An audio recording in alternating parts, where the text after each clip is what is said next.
où la délinquance finalement est de plus en plus fréquente et depuis plusieurs années d'ailleurs. C'est quoi? C'est plus de fermeté, plus de volonté politique de la mairie de Paris Je dirais que finalement? ce n'est pas uniquement une question de sécurité, c'est une question d'art de vie à la française. L'art de vie à la française est menacé par la loi des caïds, des petites incivilités aux actes les plus violents comme le viol qui a été commis de la nuit de mercredi à jeudi. Et au final, qu'est-ce que ça conduit, ce type de comportement? Ça conduit les Françaises et les Français à devoir changer leur comportement et leur mode de vie le soir de peur de subir une de ces agressions au quotidien. Lorsque vous commencez à dire on va changer de détour, on va changer de trajet, au lieu de sortir à telle station de métro, on va sortir à une autre station de métro. Au lieu de prendre les transports publics, vous êtes obligé de prendre des VTC ou des taxis.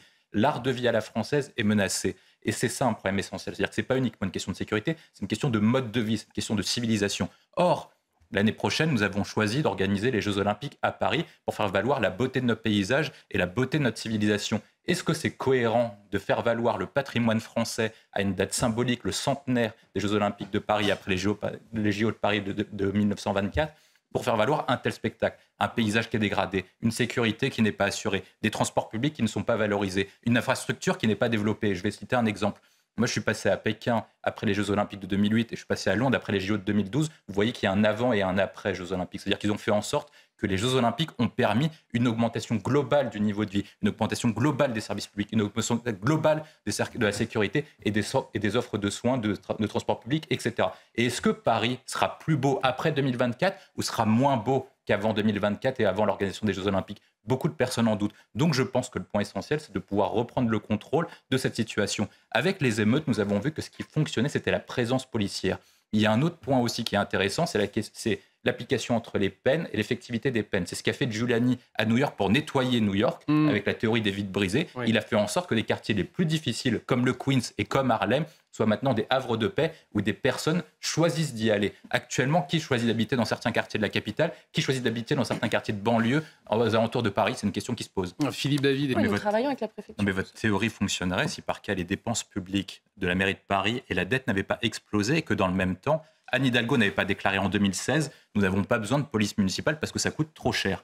Or, la question qui se pose, c'est est-ce que le budget alloué par la mairie de Paris assure ses missions fondamentales en termes de sécurité, en termes de présence et en termes de tranquillité publique? Moi, je pense, et de ce que je vois, et la plupart des Parisiens, je pense, seront d'accord avec moi, comme l'ensemble des touristes qui postent malheureusement des vidéos qui deviennent virales et qui montrent l'état de notre capitale, c'est que la sécurité publique n'est pas assurée sur l'ensemble des points. Lorsque vous baladez au Trocadéro, Dominique Jamais a raison, c'est-à-dire est-ce que vous avez un vol par personne qui est très élevé? Non. Par contre, votre chance de vous faire braquer, votre chance, comme l'a rappelé Amaury Bucco, d'avoir des pickpockets, etc., est élevée. Et en cohérence, comme ce sont des endroits qui sont censés symboliser notre capitale, vous devriez mettre des moyens de police municipale qui sont beaucoup plus importants. De même, au-delà de la question du Champ de Mars, c'est l'ensemble des points stratégiques de la ville qui, à l'aube des Jeux Olympiques, doivent être sécurisés et doivent être protégés, comme l'ensemble des transports publics. Vous ne pouvez pas avoir des personnes qui ont peur et qui évitent certains endroits de la capitale, malheureusement, d'avoir peur de se faire braquer, d'avoir peur de se faire racketter et d'avoir peur de se faire voler. Est-ce qu'il doit partir pour se défendre? Il y a un point où c'est d'un point de vue forme et d'un point de vue spectacle, je pense qu'il ne devrait pas démissionner parce que Éric Dupond-Moretti qui viendrait se défendre lui-même devant la Cour de justice, ça permettrait un sacré spectacle, ça serait intéressant d'un point de vue sur la forme. Ensuite, après, pour le fond, ça pose véritablement problème. Moi, je suis partagé sur cette question parce que Emmanuel Macron avait fait une doctrine initialement lorsqu'il avait été élu en 2017. Il avait dit « les ministres qui sont mis en accusation doivent démissionner ». Or, cette politique et cette jurisprudence a été mise en cause à multiples reprises.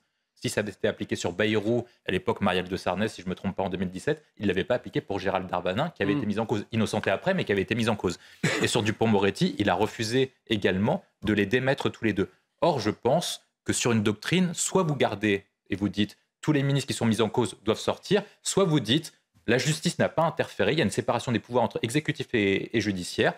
L'exécutif fait en sorte que le judiciaire puisse continuer son procès et les différentes investigations. Par contre, nous, on dit qu'il y a une séparation des pouvoirs et donc, du coup, l'exécutif n'est pas aux mains du judiciaire et on peut le garder. Moi, je suis plutôt partisan de cette doctrine parce que ça permettrait de séparer véritablement exécutif et judiciaire et ça permettrait de décaler les tempos. Là, par exemple, nous avons eu une affaire récemment qui, sur le point d'être jugée, par exemple, sur l'affaire Traoré. Initialement, lorsque vous avez eu l'affaire Traoré, une grande partie de la classe médiatique a dit que la policier était coupable. Or, 7 ans après, on voit bien qu'aucun policier n'est coupable. Le temps judiciaire n'est pas le même que le temps politique, le temps médiatique et le temps de l'émotion. Et donc, il est possible qu'Éric Dupond-Moretti soit innocent, mais si par cas, il démissionne maintenant, ça aurait des conséquences importantes en termes politiques. Oui, entendre Éric Dupond-Moretti soutenir la justice. Je pense qu'ils ont pas le choix. Lorsque vous gouvernez avec uniquement 25 à 35% d'opinion favorable et que vous avez des crises toutes les années, depuis les Gilets jaunes, c'est-à-dire que depuis les Gilets jaunes, vous avez tout le temps des manifestations.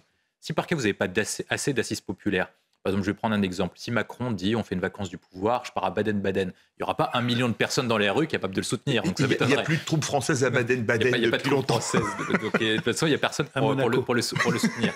La question qui se pose maintenant, avec les échéances que nous affrontons, on a parlé des Jeux Olympiques 2024, la Coupe du Monde de rugby en septembre 2023, et éventuellement des mobilisations sociales. Comment le pouvoir peut-il tenir si des effectifs de police se mettent en arrêt maladie ou démissionnent, tout simplement? C'est ça la question qui est posée au ministre de l'Intérieur actuellement. Et l'astuce qui a été trouvée, c'est le en même temps magique, c'est que Macron et Borne laissent faire Darmanin en disant « soutien les policiers » et nous, on va rien taper, on va pas te taper dessus, on va pas taper sur le DGPN et sur sa déclaration, on te laisse faire et on dira c'est de ta faute s'il y a un problème et donc nous on dit rien. C'est à peu près ça l'enjeu qu'ils ont. Et donc du coup, implicitement, je pense, au vu des déclarations de Borne, au vu des déclarations de Macron, au vu de la déclaration de Véran hier matin, quand il a été très prudent, on a vu le duo exécutif et Véran être beaucoup moins prudent, par exemple, sur l'affaire de Naël. Donc on voit bien qu'il y a un changement de position idéologique, d'un point de vue aussi pragmatique, parce qu'ils se disent que si la police lâche, le gouvernement ne tiendra pas à la fin de l'année. Inquiétant pour l'équilibre du monde, dans le contexte largement fracturé par la guerre en Ukraine, puisque Harold Iman nous le disait, les troupes russes de Wagner sont très présentes. Vous posez beaucoup de questions. Le premier point qui est... Au moins, je suis sûr de poser la bonne. Mais toutes excellentes. Je ne sais pas.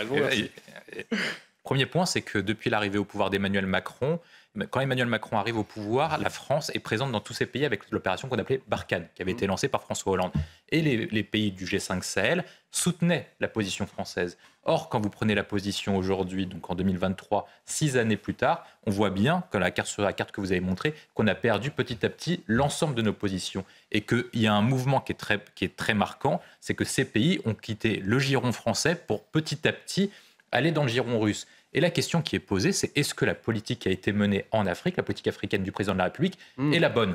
Moi, je pense qu'elle n'est pas la bonne, notamment dans son dernier discours, lorsqu'il était, je crois en République centrafricaine, en RDC, pardon, et il avait dit c'est la fin de la France-Afrique. Or, si vous dites que c'est la fin de la France-Afrique, vous invitez automatiquement les autres puissances, comme la Chine, comme la Russie, à vous attaquer. Et ce qui se passe dans ces pays, c'est que vous avez de la communication anti-française de la part de Wagner, de la part des autorités publiques locales, de la part aussi des élites locales qui ont un sentiment anti-français profond depuis l'époque de la décolonisation. Et le point essentiel, c'est est-ce que c'est une bonne politique? Est-ce que ça permet de s'ouvrir, maintenir nos intérêts? Le premier point, c'est qu'on a beaucoup d'intérêts économiques, notamment en termes de matières premières. La France avait des partenariats privilégiés. Or, on avait besoin de ces matières premières dans un contexte de forte inflation, notamment pour maintenir notre production industrielle. Donc Emmanuel Macron, qui veut maintenir un objectif de réindustrialisation, se coupe d'arrière-base utile en termes de matières premières. Le deuxième point, c'est que c'est des routes fondamentales pour maîtriser l'immigration. Sur la carte que vous avez montrée, il y a des routes qui partent d'Afrique subsaharienne, qui passent soit par le Mali, soit par le Niger, et qui arrivent soit en Tunisie, soit en Libye, soit au Maroc, soit en Algérie. Et donc, du coup, c'est des contrôles de filières d'immigration. Si ces États tombent,